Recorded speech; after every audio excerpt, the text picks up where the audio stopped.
સ્વાધ્યાય 10.2 દાખલા નંબર 6 વર્તુળના કેન્દ્રથી 5 સેમી અંતરે આવેલા બિંદુ એ થી દોરેલા સ્પર્શકની લંબાઈ 4 સેમી છે. વર્તુળની ત્રિજ્યા શોધો. બરાબર, તો પહેલા શું આપ્યું છે આપણને?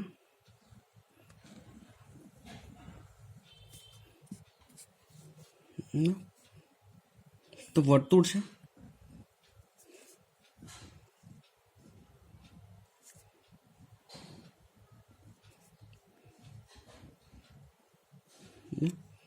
એનું કેન્દ્ર છે. હવે એનાથી 5 સેમી અંતરે આવેલું છે બિંદુ એ.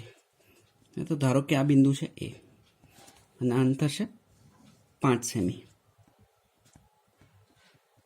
થી દોરેલા સ્પર્શકની લંબાઈ 4 સેમી. તો સ્પર્શકની લંબાઈ આ થશે.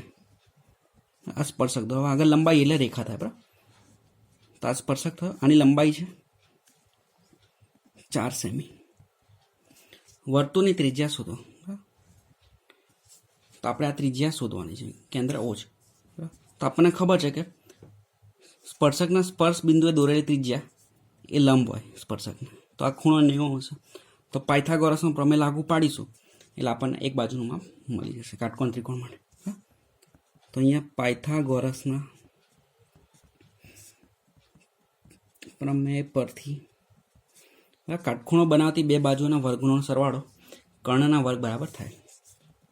તો ઓપીનો વર્ગ વત્તા પીએનો વર્ગ બરાબર ઓએનો વર્ગ. કિંમતો મૂકી દે. ઓપીનો વર્ગ, પીએ બરાબર 4 તો 4નો વર્ગ, ઓએ 5 તો 5નો વર્ગ. બરાબર, ઓપીનો વર્ગ 4નો વર્ગ થશે 16, 5નો વર્ગ 25. બરાબર, 16 સામે જશે, માઇનસ થઈ જશે. ઓપીનો વર્ગ બરાબર 25 માઇનસ 16, 25 માઇનસ 16 થશે 9. તો 9 શું છે? 3નો વર્ગ છે. તો ઓપીનો વર્ગ બરાબર 3નો વર્ગ, એટલે કે ઓપી બરાબર 3 સેમી. તો આપણને કીધું હતું કે વર્તુળની ત્રિજ્યા શોધો. તો વર્તુળની ત્રિજ્યા આવશે 3 સેમી. એના પછી લઈએ આપણે દાખલા નંબર 7. બે સમકેન્દ્રી વર્તુળોની ત્રિજ્યાઓ 5 સેમી અને 3 સેમી છે. મોટા વર્તુળની જીવા નાના વર્તુળને સ્પર્શે છે, તો તેની લંબાઈ શોધો. બરાબર, સમકેન્દ્રી એટલે કે એવા વર્તુળો જેનું કેન્દ્ર એક જ હોય. બરાબર છે. તો ધારો કે આ નાનું વર્તુળ છે અને આ છે મોટું વર્તુળ. હવે મોટા વર્તુળની જીવા છે ને નાના વર્તુળને સ્પર્શે છે. તો આ છે જીવા. બરાબર, સ્પર્શે છે બિંદુને આપણે કહીએ પી બિંદુ. જીવા છે એ બી. બરાબર છે. બંને વર્તુળનું કેન્દ્ર છે ઓ. તો તેની લંબાઈ શોધો. તો આપણે આ જીવાની લંબાઈ શોધવાની છે એ બીની. બરાબર. તો હવે શું થશે ખબર છે? આ ઓપી શું થશે? નાના વર્તુળની ત્રિજ્યા. બરાબર, અને આ છે ને સ્પર્શક છે એ બી. નાના વર્તુળ માટે આ એ બી સ્પર્શક છે, એક જ બિંદુમાં છેદે. એટલે શું થશે? આ જે ખૂણો છે એ થશે 90 અંશનો. બરાબર, બંને ખૂણા 90 અંશના. હવે શું કીધું? આ ઓ અને એને જોડી દઈએ તો શું થશે? ઓ એ થશે. તો ઓ એ શું થશે? મોટા વર્તુળની ત્રિજ્યા એ કેટલી છે? 5 સેમી. પછી આ ઓપી નાના વર્તુળની ત્રિજ્યા 3 સેમી. તો પાયથાગોરસના પ્રમેય પરથી આપણે એપી શોધી કરી શકીએ. બરાબર, કાટકોણ ત્રિકોણ માટે. હવે આ શું થશે ખબર છે? આ શું થશે? કેન્દ્રમાંથી દોરેલો લંબ. તો આપણે 9મા ધોરણમાં શીખી ચૂક્યા છો, કેન્દ્રમાંથી જ્યારે જીવા પર લંબ દોરવામાં આવે તો એને દુભાગે. દુભાગે એટલે કે બે સરખા ભાગમાં વિભાજન કરે. એટલે આ એપી અને પીબી બંને સરખા છે. તો આપણે એપી શોધીએ અને એનું બમણું કરી દઈએ એટલે આપણને એબી મળી જશે.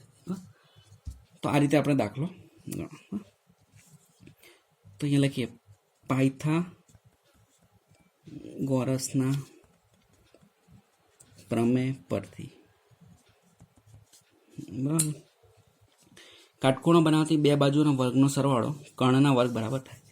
તો ઓપીનો વર્ગ વત્તા એપીનો વર્ગ બરાબર થશે ઓએનો વર્ગ.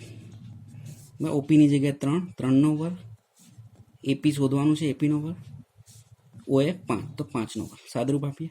3નો વર્ગ 9 વત્તા એપીનો વર્ગ બરાબર 5નો વર્ગ 25. 9ને સામે જશે, માઇનસ થઈ જશે. એપીનો વર્ગ બરાબર 25 માઇનસ 9. 25 માઇનસ 9 થશે 16. તો એપીનો વર્ગ બરાબર 16. તો 16 શું છે? 4નો વર્ગ. બરાબર, બંને બાજુ વર્ગમૂળ લઈએ તો એપી બરાબર થશે 4 સેમી. તો આપણને એપી મળી ગયું 4. હવે છે ને પી એ રેખાખંડ એબીનું મધ્ય બિંદુ છે. પી એ રેખાખંડ એબી કાં તો પછી જીવા એબી નું મધ્ય બિંદુ છે. તો એબી શું થશે? 2 AP.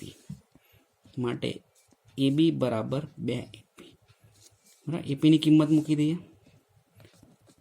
એપી આપણે શોધ્યું 4, તો 2 ગુણ્યા 4 સેમી.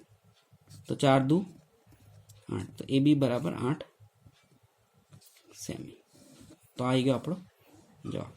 તો આપણને જે પૂછ્યું હતું ને જીવાની લંબાઈ શોધો, તો આ જે જીવા છે એની લંબાઈ આવશે 8